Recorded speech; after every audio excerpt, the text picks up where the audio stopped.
Hello friends, welcome to our channel ত্রিহান্স blog. আজকের নতুন ভিডিওতে আপনাদের সকলকে স্বাগত জানাই।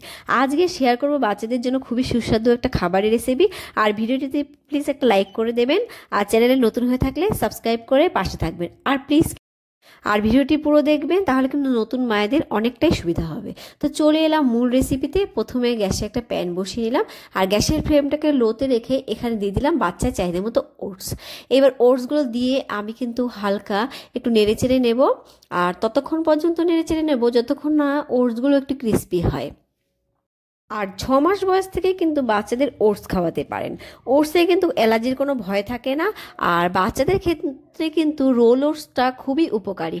আর এখানে কিন্তু আমার ওটসগুলো ক্রিস্পি হয়ে গেছে। তো আমি এখন এখানে অ্যাড করে দেব একটুখানি গরুর দুধ। আর আপনারা কিন্তু বাচ্চার 1 বছরের কম হলে গরুর দুধের পরিবর্তে এখানে খাবারের জল দিয়ে খাবারটা রান্না করে নেবেন। আর ওটসটা কিন্তু রান্না হয়ে গেলে নামিয়ে নিয়ে ফর্মুলা মিল্ক অ্যাড করতে পারেন। আর এইভাবে রান্না করলে কিন্তু খাবারটা অনেকটাই সুস্বাদু হয়, আর বাচ্চারাও কিন্তু খুব ভালো খাবে। এইবারে কিন্তু আমি গ্যাসের ফ্লেমটাকে মিডিয়ামে করে দেব, দিয়ে কিন্তু আমি দুধটাকে ভালো করে ফুটিয়ে নেব। আর ওটসে রয়েছে কিন্তু প্রচুর পুষ্টিগুণ, যেমন রয়েছে প্রোটিন, রয়েছে ফাইবার, রয়েছে অ্যান্টিঅক্সিডেন্ট। এছাড়া রয়েছে ক্যালসিয়াম, আয়রন, পটাশিয়াম, জিঙ্ক, আর রয়েছে প্রচুর পরিমাণে ভিটামিন। আর জিঙ্ক কিন্তু বাচ্চাদের মুখে রুচি ফেরাতে সাহায্য করবে। আর এখানে আমি এই পর্যায়ে দিয়ে দিচ্ছি একটা খেজুর। আমি কিন্তু এই খেজুরটাকে খানিকক্ষণ গরম জলে ভিজিয়ে রেখেছিলাম, রেখে আমি খোসাটাকে ছাড়িয়ে আর বীজটাকে ছাড়িয়ে এখানে দিয়ে দিলাম, দিয়ে আমি ভালো করে ফুটিয়ে নেব। আর বাচ্চারা যদি চিবিয়ে খেতে না পারে, তাহলে কিন্তু আপনারা খেজুরটাকে গরম জলে 1 ঘন্টা ভিজিয়ে রাখবেন, ভিজিয়ে রেখে হাত দিয়ে চটকে তারপর এখানে দেবেন, তাহলে কিন্তু বাচ্চারা খুব ভালো খেতে পারবে। খেজুর কিন্তু শক্তিতে পূর্ণ একটা খাবার। আর যখন বাচ্চারা কঠিন খাওয়া শুরু করে, তখন তার খাদ্যের মধ্যে অন্তর্ভুক্ত করার জন্য এটা কিন্তু একটা দুর্দান্ত খাদ্য উপাদান। আর খেজুরে কিন্তু রয়েছে প্রচুর পুষ্টিগুণ। খেজুরে রয়েছে লোহা, ক্যালসিয়াম, সোডিয়াম, ফসফরাস, এছাড়া রয়েছে ম্যাগনেসিয়াম, পটাশিয়াম। এছাড়াও রয়েছে জিঙ্ক, ভিটামিন এ, ভিটামিন বি6, আর ভিটামিন কে।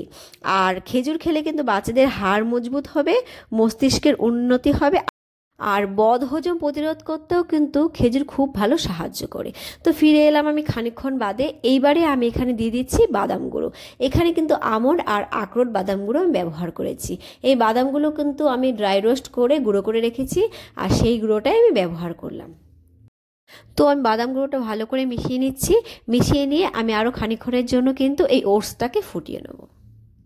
বাদামে রয়েছে হেলদি ফ্যাট, যা কিন্তু বাচ্চাদের বিকাশের ক্ষেত্রে খুবই উপকারী।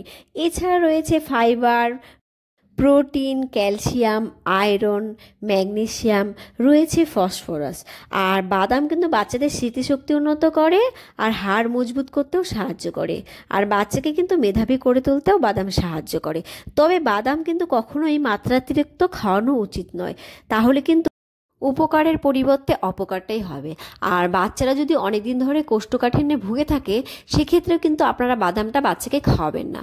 আর এখানে কিন্তু দেখুন, কথা বলতে বলতে আমার ওটসটা কিন্তু প্রায় রেডি হয়ে গেছে। আর বাচ্চারা যদি চিবিয়ে খেতে না পারে, আপনারা কিন্তু এই পর্যায়ে ওটসগুলোকে একটুখানি ম্যাশ করে নিতে পারেন। আর আমার বাচ্চা যেহেতু চিবিয়ে খেতে পারে, তাই কিন্তু আমি আর ম্যাশ করলাম না। এইবারে আমি কিন্তু এইটাকে নামিয়ে নেব। আর আমি কিন্তু বাচ্চাকে খাওয়ানোর আগে সকল রেসিপি একটু টেস্ট করে দেখি। তা আমি এই রেসিপিটা কিন্তু টেস্ট করে দেখেছি, আর খেতে কিন্তু দুর্দান্ত হয়েছে। আর আমার ছেলেও কিন্তু এই খাবারটা খুবই পছন্দ করে। তো আপনারাও কিন্তু একবার বাচ্চাকে বানিয়ে খাওয়াতে পারেন। তো দেখুন, এখানে আমি বাটিতে কিন্তু খাবারটা ঢেলে নিচ্ছি। আর দেখতেই পাচ্ছেন খাবারটা কতটা শুকিয়ে গেছে। এটা কিন্তু ঠান্ডা হলে আরও খানিকটা শুকিয়ে যাবে। তা সে বোঝেই কিন্তু আপনারা জল বা দুধ এখানে ব্যবহার করবেন। আর ওটসটা কিন্তু অনেক ক্রিমি ক্রিমি হবে খেতে। আর আজকের ভিডিও এই পর্যন্তই। দেখা হবে নতুন ভিডিওতে। আর ভিডিওটি পুরো দেখার জন্য আপনাদের অসংখ্য ধন্যবাদ। আর বাচ্চাদের আরও মজাদার, ইউনিক, নতুন নতুন যদি ভিডিও পেতে চান, তাহলে কিন্তু অবশ্যই চ্যানেলটাকে সাবস্ক্রাইব করবেন। আর ভালো থাকবেন, বাচ্চাদের কিন্তু অবশ্যই ভালো রাখবেন। দেখা হবে নেক্সট ভিডিওতে। Bye bye.